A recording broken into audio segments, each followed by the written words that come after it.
Voilà, encore bonjour. Voilà, un peu de café, hein. C'est dimanche, on se relaxe. Je suis à Ngangalingolo. Vous voyez comment c'est beau, hein? L'air est pur. Vous voyez le paysage, regardez vous-même. Vous voyez le paysage. Voilà. L'air est vachement pur. Il fait beau y vivre ici, là. Vous remarquez même sur mon visage, vous sentez la quiétude, là. Vous sentez la quiétude, la joie et tout ça. Voilà. Je vous souhaite aussi la même chose, hein. Peu importe l'endroit où vous êtes, peu importe les problèmes que vous avez maintenant. Prospérité, bonheur et abondance dans vos vies. Je vous souhaite la même chose. On en a besoin vraiment. Surtout la bonne santé. Alors, je viens vers vous pour parler d'un sujet que je pense être très très crucial. Toujours dans le cadre de l'immobilier. Plusieurs prospects me contactent. Ici au Congo, sur le territoire, depuis l'Europe, depuis les Amériques, ils me contactent toujours pour pouvoir acheter des parcelles et terrains ici au Congo, Brazzaville. Ils viennent, c'est comme en boutique, hein. C'est comme en boutique, tu viens voir des produits, tu es intéressé, bon, tu te fais une promesse, bon, dès que j'aurai telle somme d'argent, je viens acheter ça. Eux aussi fonctionnent comme ça là. Et j'encourage ça vraiment parce que la procédure d'achat est toujours comme ça. Au début, on observe d'abord, on mène des investigations, on maîtrise la valeur du produit qu'on va acheter et à ce moment-là, on va pouvoir aller débattre jusqu'à ce qu'on a le produit.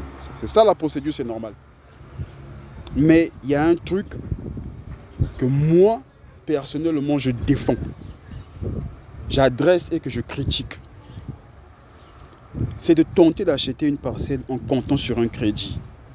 Ça, en tout cas, ça ne marche pas comme ça.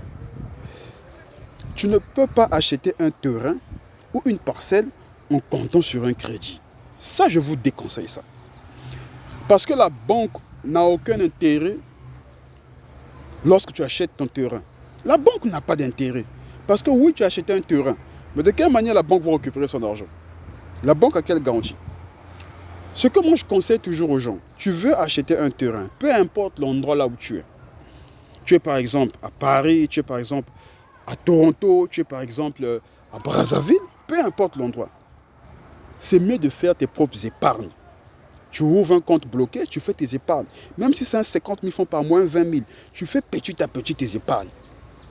Ou bien tu rentres dans une ristourne, on appelle ça des likelemba. Dans le milieu professionnel, ça existe. Tu fais un likelemba, tu attends ton tour et tu gagnes un petit 4 millions. C'est pas petit, c'est beaucoup, 4 millions. Ou bien tu es dans le business, tu as claqué un gros deal, tu gagnes les 4 millions.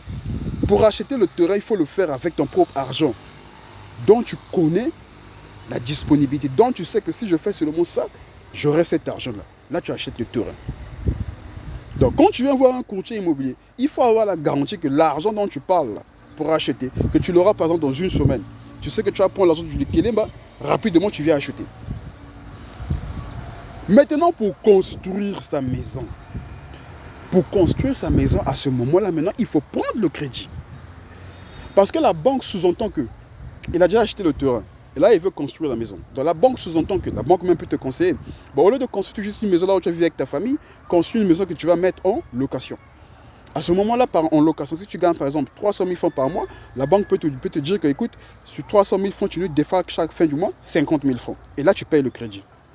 Toi aussi, tu as ton argent que tu prends. Donc pour la construction d'une maison là, on peut prendre un crédit. Mais pour l'achat d'une parcelle, mes frères, ne prenez jamais les crédits parce que ça vous fait passer pour un amateur, ça vous fait passer pour un ridicule. Tu viens voir un courtier, oui, oui, j'ai aimé la parcelle, tout ça, tu veux acheter la parcelle. Maintenant, au moment où il faut dépenser, acheter la parcelle, tu dis que non, mais j'attends le crédit. Déjà, moi, je ne te prends pas au sérieux. Vous devenez ridicule. Vous devenez super ridicule et ce n'est pas intéressant vraiment. Donc, c'est le message que j'avais à vous donner, mes frères et sœurs. C'est pas bon de faire du lèche-vitrine. Vous comprenez? On appelle ça le lèche-vitrine. Tu arrives à la boutique, tu as envie tellement de choses. Oh, cette parcelle, j'aurais pu l'avoir. J'aurais pu l'avoir. Mais tu ne peux pas l'obtenir parce que tu n'as pas les moyens qu'il faut.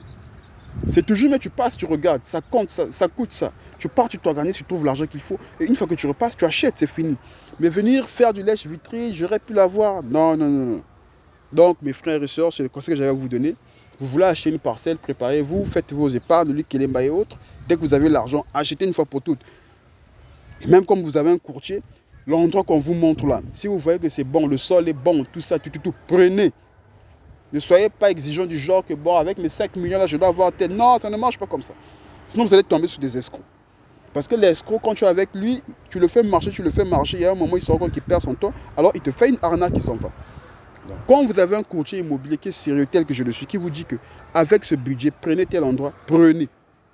Et maintenant, pour construire, allez-y prendre le crédit à la banque. Ça a été mon message. Hein. J'espère que ce message va rencontrer votre adhésion. Allez, bon week-end, merci.